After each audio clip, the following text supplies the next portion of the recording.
Okay. Hello, and welcome back to the Ask the Color Expert podcast. Today's special guest is Lori Fudens. She is co-owner of Charmaine Salon and Day Spa in Clearwater Beach for 25 years. And she also created the Hairstylist Accelerator program. So we were just chatting before we hit record, and my mentor, Beth Minardi, has connected us. And I'm so glad that she has, because we have so much in common. We could talk forever and ever about our passion for helping new stylists get to where they need to go much quicker than floundering and being, lost in a sea of lots of confusing education and skill to get behind the chair. So I'm excited about our chat, and welcome, Lori. Thanks, Elaine. It's great to be here. I'm really glad that we connected too, because Beth Minardi, one of my all-time favorite color icons, said the same thing. So I'm glad to be on your podcast, and anything I can do to help a newer stylist, and especially or educating any hairdresser really through that, through this channel is really on my purpose. So thanks for having me. You're so welcome. And you are a real trooper. You're away at a very impactful weekend that I can't wait to hear more about. And you still agreed to do this podcast. So we have that in common as well. So many people would say, well, I'm out of town, I can't do it. And you were like, no, I can do it. So thank you for that as well. Education and the industry that we're in, it changes so often, and you and I share the same story, which is amazing. I can see why Beth connected us. We both felt like we came out of school and didn't have the guidance and the help that we needed. It was kind of, we had to piecemeal it together. I know that was the story for me. It was a class here, a class there, and then there would be opposing opinions on things, and I would get confused. And to your point about Beth, once I discovered her at one of the first Hair Color USA events that was held in Miami, I was like 19 years old. I said, oh my God, I have to learn color. I need to understand it. I connected to her approach to teaching because she wasn't throwing recipes out. Most of the classes that you go to, they put the letters and numbers on the board. And I was like, I don't get it. What does that even mean? And why did that person even choose that color? And I kept going to another class and another class, another class, and kept seeing the same thing and was never taught the why. So that's where this passion for education and paying it forward is like, I want to be for these people what wasn't there for me. And it sounds like that's your story too. Yeah, for sure. Elaine, I started very similarly. I was in a salon where I was the only colorist, and my owner was a cutter, right? She came from Boston. She was a cutter and departmentalized salon for many years in the Northeast. So when we got together, and I was the colorist, and I had learned how to do hair color. I had been to Advanced Hair Color Academy, but I still, as a new hair colorist in my early 20s, I didn't really know what I didn't know. And I kind of was a limited colorist. I only did what I knew how to do. I used about the same 5 formulas on everybody. Something, I just picked one, whatever one was closest to what they asked for. And I was very limited. I learned through failing. I'd fail, I'd learn, I'd fail, I'd learn. No color classes in my town, no advanced education, no hair shows at that time. This was in the 80s. So as I moved through my career, about 5 or 6 years into the salon that I worked in, about 5 years, I guess, into it, I had a horrible, horrible situation happen. I had a tragic event for me, what I consider very tragic. And it really changed the trajectory of my career, because I've talked about this story before, and I'll say, every time I say it, I still get emotional talking about it, because it's one of those things that happen, right? And I don't know if any of your listeners understand this point, but if you have ever given a great effort to a client and you felt like it was going to be great, and at the end it ended and it wasn't what you thought it was going to be. Not only was it not what you thought it would be, it ended in tragic, an upset for the client. The client was incredibly unhappy. In my case, the client was so unhappy. It was like this, it was a horrible, horrible time. And I'll tell you what I did, because I do like people to learn from my story, but we're people pleasers and we want to please everybody. This client would come into town. Her name is Frances Santos, and she's from Texas, Houston, Texas. She's actually from Mexico. And she would come in, and Shades EQ had been launched just shortly before that. This was back in the early days of Shades EQ, and I had 09V, lots of it in my cupboard. And I had a lot of people trying to give me advice back then of what to do. You know, my sales reps would come in and I didn't really listen because I had a big old ego and I knew what I was doing. And I was the only colorist and, you know, I'll do it the way I want. And this is my color room, you know, and not so much openly like that, but that was really my attitude. And so she would come in, this girl, she had her hair highlighted somewhere else, but she'd come in, she'd ask me for this magic solution I would put on her. She loved her hair after I put 09V platinum ice on her hair. I was a genius to her, you see. And so she would come in every couple of months, she'd rush in. And this one night she came in Saturday at 6:00 p.m. And I had worked all day. I was busy, you know, I was tired, very tired, hungry, of course, hangry. She says, Lori, can you just put that stuff on my hair real quick? I need to go to a special event tomorrow. I said, oh, I can't do it. It's too late. You know, I'm tired. She goes, oh, please, I'll pay you extra. And, you know, I had, my rent was due, my car payment. And I was like, okay. She always left me, you know, she was very wealthy, beautiful, wealthy, beautiful Mexican woman. And I said, okay, fine. So she took her in the back, put the 09V on the top. Of course I ran out because I always run out, went back, mixed some more, put it on the bottom of her hair. And I left her there while I finished my haircut in the front of the salon. So I finished my haircut. I go back to wash her hair and I shampoo her hair out and her hair is dark purple. Mm. Now, I had 09V grab before, but this was not what I expected. And it was, I didn't know what to do, Elaine. I was literally shampooing her hair, sweating bullets, like, oh my God. And I probably could have vomited right then if I wanted to, right? And there I was like, and I knew, and she was mean. Like this lady wasn't nice. She was mean. And I didn't know what to do. I certainly never saw this problem before. And I'm in the shampoo bowl. The only thing I could think of is what every hairdresser who wouldn't know what to do would do. We'd go in the back and mix up what? A little bit of Everybody bleach. goes for the bleach, the bomb. The bomb. I took it to the shampoo bowl. Now, Frances had dark, beautiful hair with very light pale blonde highlights, right? She hated warmth. So now the bleach is getting on the brown hair and you created a shitstorm. The ends were basically orange. They were like Mm. redhead like me. So she smells the bleach, gets up out, goes to the front of the mirror, says, what are you doing to my hair? And I said, Frances, I just need to ask you a question. You know, is there anything that's changed? Did you have another baby? She had 5 kids. Her and her husband had 5 beautiful children. I said, you know, did you put something on your hair? Like who highlighted your hair last time? I'm thinking, you know, I didn't know what I did. I certainly didn't know how to fix it.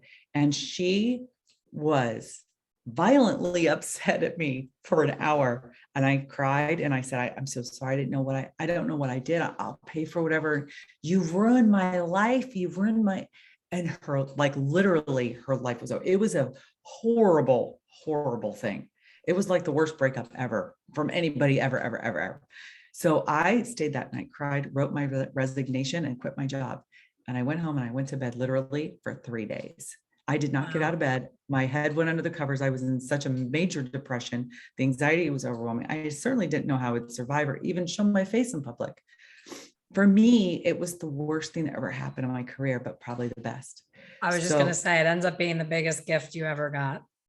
It was. And, you know, my owner talked to me back after a while. I went back to work. She promised me she'd pay for advanced education. And I'll tell you, I made a commitment to myself that day. I said, when I went back to work, I said, I'm going to go to advanced class. I'm going to learn how to fix stuff like this. And I'm going to learn how to not ever make this happen again. But I will tell you, I also made the commitment to never go anywhere that I would ever see Frances ever in person.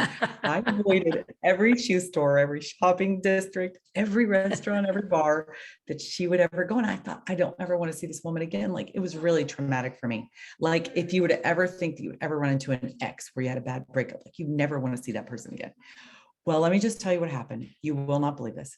3 years later, I had found by then Michael Cole and what he called back then, I think it was called some kind of boot camp, or there were different names for his programs early on. And I started to realize I need to know more. I need to learn about my money. I need to learn about being more of a business person. And I certainly needed to learn more. And so I learned more from Redken as they had more classes from Shades EQ and other classes, right? Well, 3 years later, Frances Santos walks in my salon, same salon I'd worked in for 8 years. I was an employee salon for 8 years. And she walked right up to me and she goes, hello, can you do my hair today? And I was paralyzed. Literally, I did not know what to do. I was sure I was going to throw up right then and there. And it was no different than if you were your boyfriend, ex-boyfriend, in a bar like far away and you see that person and you just have a physical reaction from seeing that. Well, that's what it was like. And I was just waiting for her to yell at me again right then and there, right? Because I am instantly transformed back into the moment of that horrible incident. Well, she was very sweet, very nice. And she says, I can wait over here if you want. And I was like, okay, yep. I finished my client, right? I'm sure I was shaking. And after that, I said, okay. She came over and sat in the color area. She goes, can you help me? And I said, are you sure you want me to help you? And she said, yeah. And she took off her scarf and she had this cute little dress and she had this little purse and flat shoes, took her scarf off. Her hair in the front was literally 1/2 inch long. It had all been shaved off in the front. Her roots were 6 inches long, dark. And then she had beautiful long blonde hair, right? I said, Frances, what happened to you? She said, I was in a tragic car wreck 4 months ago in Mexico, and my head went through the windshield and they told me that they had staples in my head. She said, that's where they shaved my hair here. It's growing back. She said, but I have total amnesia of my entire life before the accident. I don't even remember my children's names. She said, but I came back here into the town because I'm here for my rehabilitation. And she looked a little bit like a stroke, like her face was a little off. And I said, you were in a tragic car wreck and you have total amnesia of your, now I'm thinking of myself at this moment. Okay. And I said to her, so she said, the only thing I remember about this town is that I've been here in this salon to get my hair done. Oh my gosh. That's And she insane. said that to me.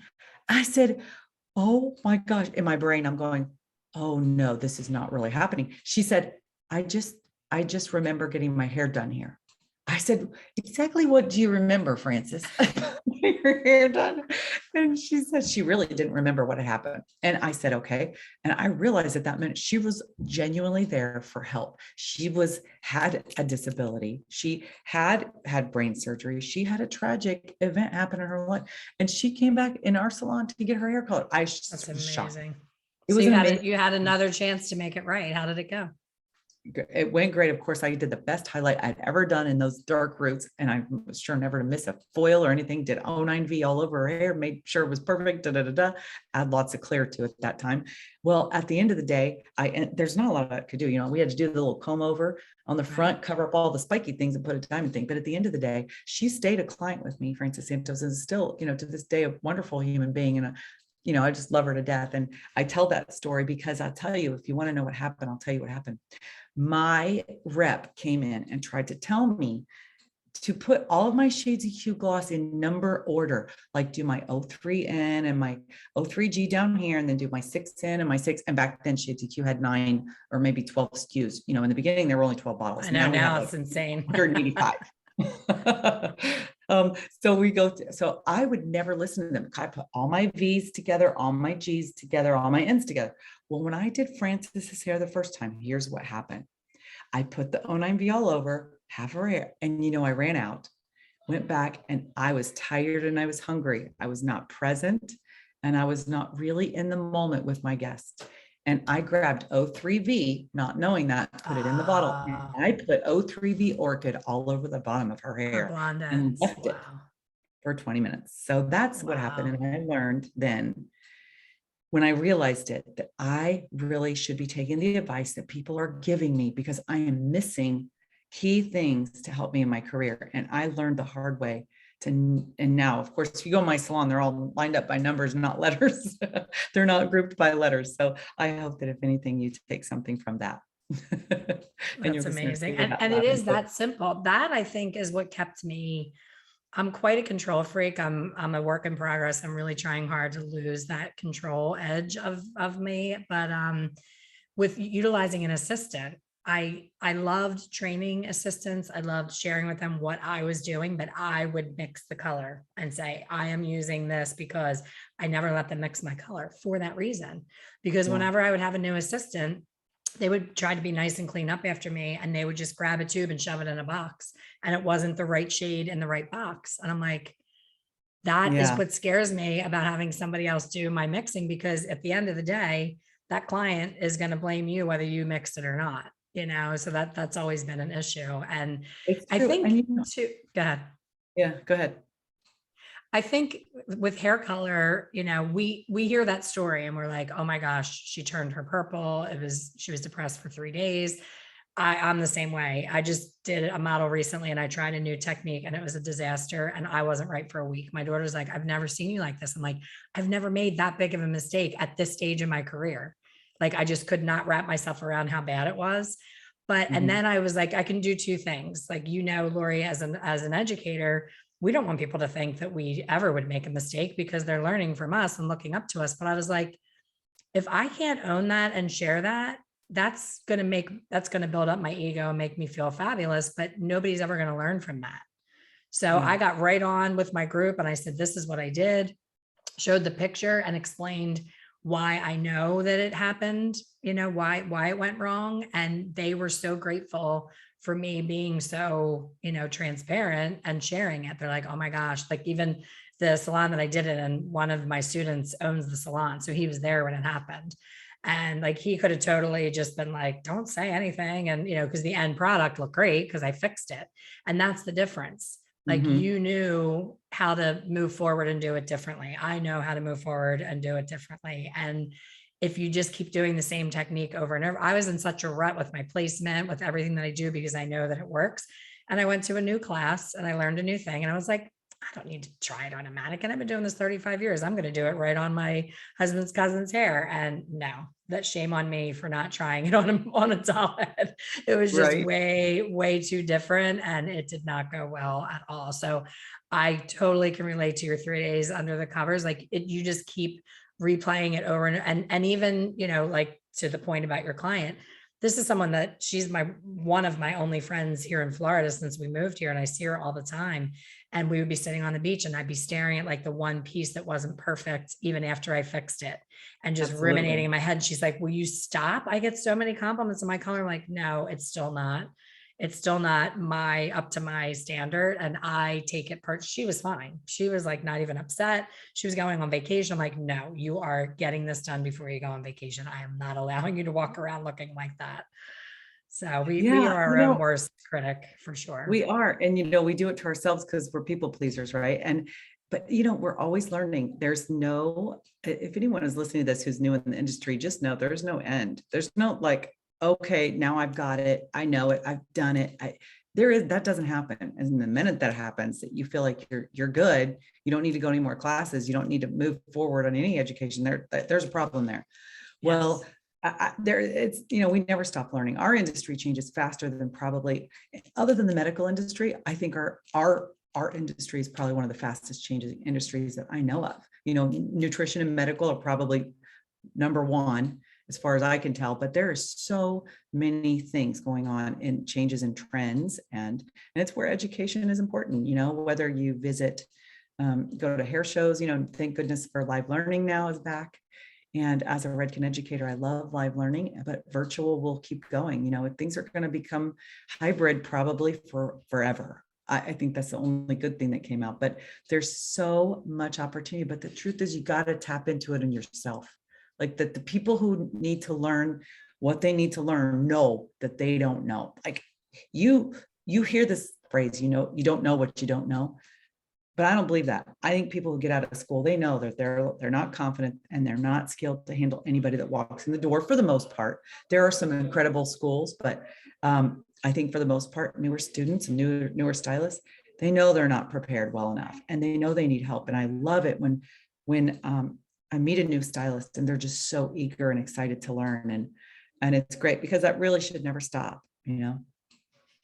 Tell me more about your accelerator program. So the Hairstylist Accelerator program came about because I had, I've been a Redken educator. I talk to stylists. I go into schools. I spend time talking to schools and students. And last year I spoke to, I think, over 300 students in beauty school or through almost to the end. And, they are so alive and energetic, but they needed help. And I was in another state and a student said to me, well, can I work with you? And I want to know, like, because we have a training program in my salon and all that, but they don't even know like where to start because there's such a sea of learning and it's so overwhelming. I said, well, I can help you and write a program for you. And, just for the skills part, let's do that. Well, I started working with people remotely, helping them, literally making little videos, sending to them, or doing, links to Redken L'Oreal Access, which is a great resource. At Redken Access, of course, because that's the brand that I teach for, and I love Redken. Redken's been, very innovative in our industry and will be forever. I'm really indebted to them because they've been so amazing, them and L'Oreal. But I will say that helping someone remotely became a thing. And these poor kids were coming out of school, and half of them were on Zoom. They hadn't even touched anyone, and they didn't know the first thing about how to comb the hair, how to part the hair, how to what did horizontal breakdown mean? How to section the hair, not to mention is the level system, or what are levels 1 to 10? What does that mean? And families of color, and how to actually write out a color formula, little stuff like that. So as I started working with people remotely, just helping, the Hairstylist Accelerator program is what I put together in a digital form of what I feel like a hairstylist needs to master what matters. It's not everything, and it's not all the advanced stuff, but it's a current, right now, digital program that any newer stylist can use, and they can learn to master what matters. And I started out with business and social media basics and principles, because if you can't put a butt in your chair, how in the world are you going to have anybody to even practice on, right? Much less collect money from. So I started out a bit different than probably most people. And I know Aveda has programs, and there's this Summit Associate has a program that helps their leaders train up, and I love Summit. And then, skills content program, other color companies, but there hasn't really been something like, here's your map, A to Z, here's what you need to master what matters, and I call it the 3 C's: communication, coloring, and cutting. And here's the resources I use. I made some of my own videos so I could teach the way I feel like people learn best, right? And there's also so many other resources. And it's not brain surgery what I did, but it is a resource that's available that anyone can do. So I put that out. It's available, it's digital, and I love it because it's, it's all can be done on the phones and the iPads and the smart devices. So hopefully it's going to strike a chord with some people, and it'll help people, and it does it very easily, no matter where you live in the world.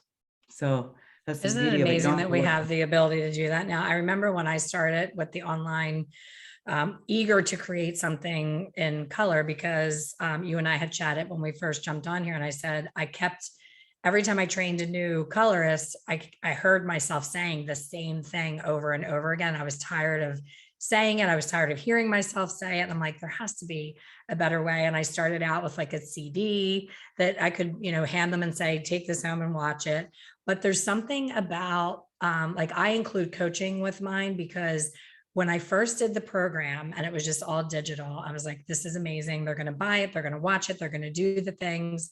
And then it was like they bought it, and I never knew whether it worked for them or not. There was no connection whatsoever. So then I turned it into a monthly membership, because I wanted to know, how did it go? And do you need more support? And even now, 3 years later, I have my rock stars that go from, making, $200 a week to $2,000 a week. And they're my testimonials and my, great stories, but they're not the majority. A lot of people sign up and get this idea that if they pull out their credit card, they got the knowledge. They don't do the work. And when I see that, that's frustrating for me, even more than watching somebody, in person in the salon. Is, my gosh, all the, the questions that they'll ask me, I'm like, did you even watch module 3? Like, every question they are asking is in the content, and they'll go, oh, and they'll have a story, about why they didn't watch it. So it's frustrating as an educator, and I'm sure you experience that as well. It's like you're handing them this roadmap, you're handing them the key to the castle, and sometimes they're still not grasping it, and they're still not taking it in. It's like, I'm just going to figure it out. It'll happen. But in the meantime, how many of those clients like you had are coming and going? It's like having a boat with a little hole in it, where you're like, I always have a client, but I'm never seeing anybody more than once. I see a lot of that going on. Yeah. Right now. And sometimes I think too, Elaine, like, what you're fishing for out there, there are people that are fishing for something, and what they're fishing for isn't necessarily in the pond they're fishing in. Yes. I love that. They're fishing in the wrong pond. You know, what they're fishing for isn't in the pond they're in. There are people who join digital onboarding programs who are not committed to actually learning the data because they're looking for the easy way out, right? The Or quick they're looking for fix. somebody to do it for them.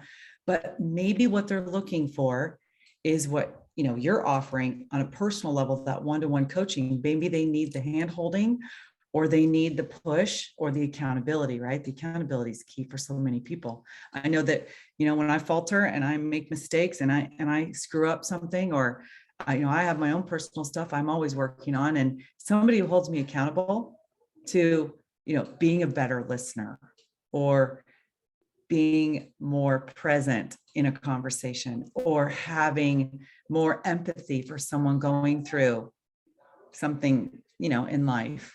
Those things are, you know, I have to have somebody hold me accountable. And it doesn't matter who you are. If somebody's pretends to be all perfect, well, screw that. You know, I'm still, you know, a little girl from Indiana with red hair who has issues and works on her stuff. You know, we all are. But if you're just fishing in a pond to look for the easy way, you may not find it in a digital course, because it does take action, doesn't it? And I love that you offer coaching for that, because you have to have that accountability, somebody to help you along. You know, nobody can really do anything in this world alone. If you're alone and it's not working, or it'll work for a short period of time. How often do you talk to a solo stylist or somebody in a suite who went in to work for themselves, and there they are? No, number one, they're not only lonely, they're like, they can't do it. They need somebody to help them. Now they got to figure out how to train an assistant. You know, they hire an assistant or they hire an apprentice, and they're like, well, shoot, they don't know. They've been doing bleaching tones for 3 years. They don't know. How do you start training an assistant? You know, I get that a lot too. And there's a lot of people in our industry who need help so that they can continue on and grow and rise up, right? So I love that you offer the coaching with your program. I think that that's key with any program, because buying a course isn't enough, you know? I think of all the courses that I have, you and I are on the same path with self-improvement, and go see the same type of, you know, speakers, the Tony Robbins, the, you know, the people that we look to energize us and keep us motivated. And same thing, you know, you buy them and you're so excited and you start watching it, and then life happens, you get distracted. And then I'm like, where's that email? What course did I take? Like, I probably have 5 of them in my repertoire that, like, I don't even remember that I took. I remember when I was starting with the virtual world, I was like, I have to learn how to do Pinterest. So I got, oh my God, what is her name? I'm blanking her name. She's the photographer that is in her underwear all the time and has the hot husband. Oh my God. The Spanx or No, she was a photographer that ended up being known for how to do Pinterest, and she's friends with Tony Robbins and all of that. Rachel Peterson? No. Oh my God, I see her face in my, anyway, I bought her course. This is the first course I took, and I took it and I was like, it just wasn't real. If it doesn't reel me in the first couple videos, I'm shut down. I can't just keep going. But my kids are like, oh my gosh, mom, how many things do you have? But if you haven't been in the virtual world, you don't know how courses are set up, how people like to learn. I read a really good book early on in trying to set up this online world, and it talked about the 4 different types of learning that people learn 4 different ways. And I was like, we just automatically, you and I'm sure, teach the way that we would want to learn, but we're only teaching to one style because we're not aware that there's 4 styles. You know, people are constantly asking me for those head sheets with the diagrams. I'm like, oh God, please don't ask me for that. Like, I bought a brand new iPad to be able to draw on an actual person. I can't draw on those head sheets. Like, I'm just not one of those pie section, ABC, do this formula in there. That's not my style of color, but there's people that have to learn that way. They have to see that visual diagram. So that's been a big learning experience for me of how to get to certain people. I think one of the biggest frustrations for me, and I'm sure you'll end up having the same experience in your business, is the people that are the recipe seekers. They want that recipe. You know, you're teaching them the fundamentals, and I've seen you teach, and you're great at explaining, you know, the theories behind everything. And you can say it 6 ways to Wednesday, and they're still like, but what's the formula? And I'm like, that's so not the point. It doesn't matter, because if I gave you if I use Lori's formula on my hair, am I going to look like Lori? Absolutely not. Yeah, I I'm mean, starting with a blonde base. You're starting with, I don't know, probably a brown base. yeah, and I stopped giving formulas. One of my leaders and mentors, Carolyn O'Connor, she said, the difference between giving a formula in a class or teaching somebody a formula or teaching someone the art of formulation is a really big difference.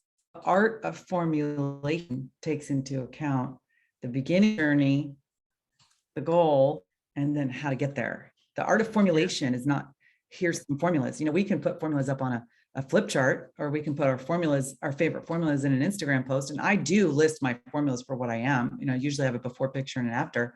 But for the art of formulation is a skill that can be learned behind learning the theory and then the practical and practicing. I often do, I swatch out the new Shades EQ colors when they come out because I got to show them, like I got to see them. I can't just come up with the formula, right? I have to see the formulation. If you put new 10 AG on level 10 pale yellow hair, what color is that really going to look like? And I look at it.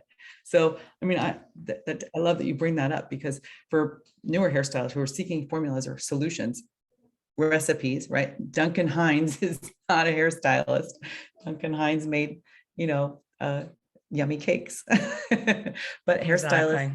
yeah. And formulation that is really such a key point. So And you and sure. I both go to outside the industry education to get better Yeah. at our craft of being in the virtual world. And one of my biggest frustrations is I know that if I put up a chart with my top 10 Shades EQ formulas, it would go viral in a heartbeat. I would have thousands and thousands of likes.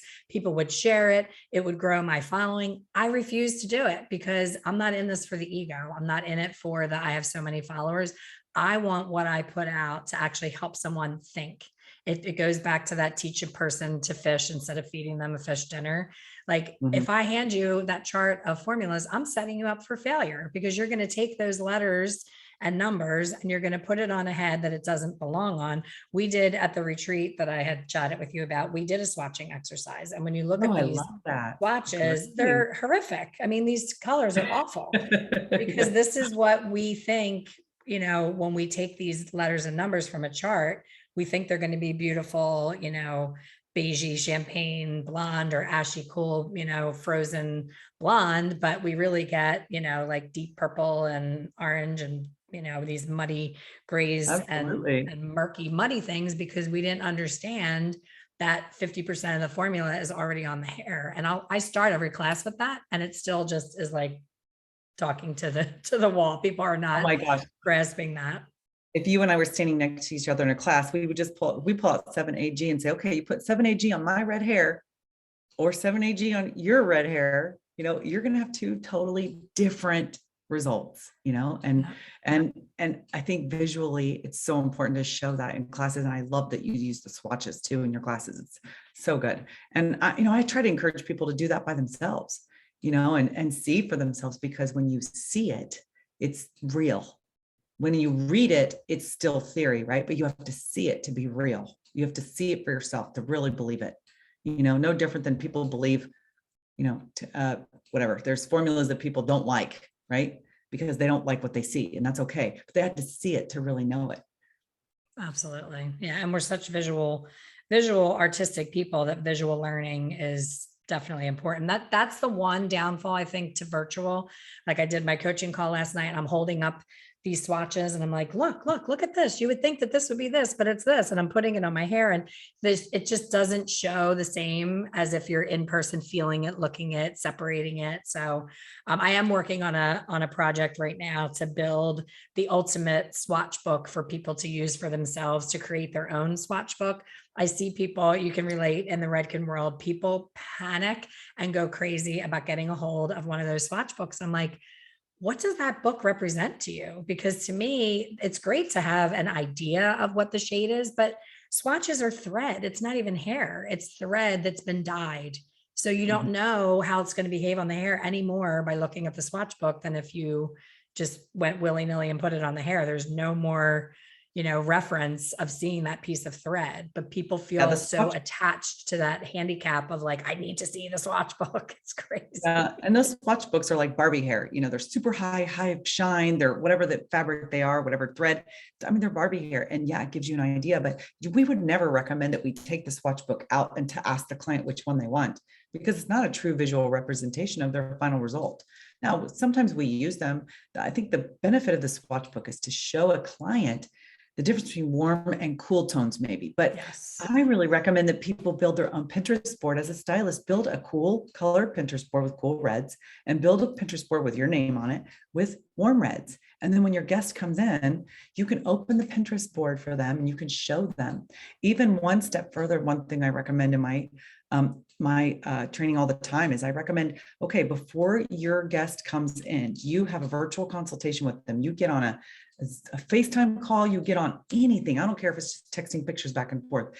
But you as a stylist, if you have a new client coming in and you know what her inspiration pictures are, you build your own Pinterest board with her name on it in your Pinterest account. And before she comes in, you have it built. And when she comes in for her in-person consultation, you have a Pinterest board with her name on it that she'll see that you've been thinking about her. And you can show her warm and cool. I just think it's much better than a swatch book. It really agree. elevates yourself as a professional too. It just changes everything. So anyway, don't get me started on virtual. I love virtual consultations. I just can't believe more stylists don't do them. I agree. So We started doing them during COVID. And then I was like, this is genius. We're not taking time out of our schedule to sit and talk to the client. We're doing it outside of our business hours. So we're not losing income.